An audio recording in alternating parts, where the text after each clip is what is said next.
So in relation to the Harvesting Reverence na program na binanggit ni Ms. Rima Delim kanina, ang flagship program ng League of Leads Foundation, ang Social Enterprise. I-explain ko sa inyo in further kung ano ba ito.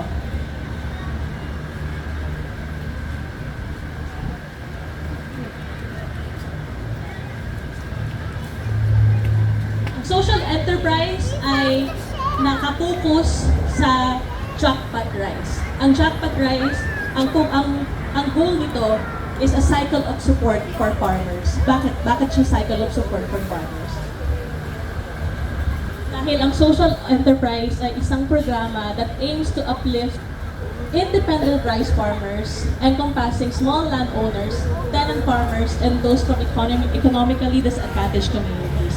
Dahil ang mga beneficiaries namin ay yung mga independent rice farmers. Meron kaming, ito po, papakita namin, ang prototype ng aming sako ng lingap bigas, ng jackpot bigas. Ang program na ito ay, ang goal nito ay ang makatulong sa mga magsasaka. Next. So, paano kami makakatulong? Ang mangyayari ay, meron kasing produkto ang Leeds Agri-Venture na isa sa mga subsidiary company ng Leeds Agri na mother company ng Lingap Leeds Foundation. Ang produkto na ito ay tinatawag na jackpot seed. So, ang jackpot rice seed ay, or jackpot binhi, ay nagpo-produce ng magandang bigas. By magandang, ibig sabihin ko, masarap at premium ang kanyang na-produce at doble ang na-yield na bigas nito. Ang ginagawa namin, kami ay sa programa ng social enterprise, kami ay magdi-distribute ng jackpot seeds o jackpot binhi sa mga beneficiary namin na mga magsasaka. At yun po ay kanilang gagawing palay na bibilhin ng Lingap Leeds Foundation sa halaga na mas mataas sa market price. Katulad nung nakita niyo sa video kanina, it was 5 pesos above the market price. So how does the cycle work? Gaya na sabi ko, Lingap Leeds Foundation will purchase the harvested palay from those independent farmers at a premium rate, surpassing the market value. So above the market value na kung magkano yung kung magkano binibili usually yung palay. So kunwari ngayon, magkano ba yung bili ng mga palay yung ngayon sa may mga magsasaka ba dito na makakasagot? Magkano usually per kilo ang binibili sa mga palay?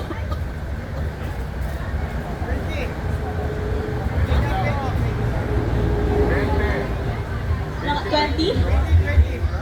20 pesos, tama ba? 20 pesos per kilo. Ang Lingap Leeds Foundation, bibili nila yung mga palay sa halagang 25 pesos per kilo. By doing that, not only do we secure the source of seeds, yung mga source ng trabaho ng mga magsasaka, we're also securing the market. Binibili na po namin. So di na nila kailangan isipin saan nila kukunin yung gagamitin nila para sa kanilang mga produkto at saan nila ibebenta kasi isi-secure na namin yun. Ang acquired na palay ay mag-undergo ng processing. Kung nakita nyo kanina na nag-field trip tayo, may milling station ang Leeds Agri-Venture kung saan ito ang nagmi-mill ng bigas na nakukuha nito sa mga magsasaka. At inile-leverage niya so by doing that, inile-leverage ng Lingap Leeds Foundation yung mga resources ng Leeds Agri-Venture. Yung result na product, gaya ng sinabi ko kanina, itong prototype, ang magiging brand siya as the Jackpot Premium Rice.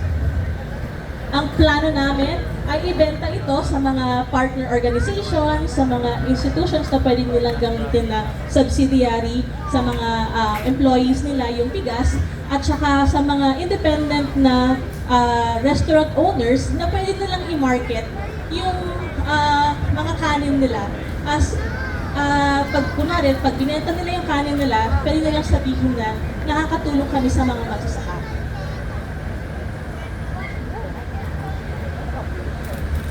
Gaya na sabi ko, this is a cycle of of helping the farmers dahil yung generated proceeds na makukuha from this will not only benefit the rice farmers, will benefit the rice farmers by providing more jackpot rice seeds, but also gagamitin din kasi namin yung mga proceeds on other capacity building programs.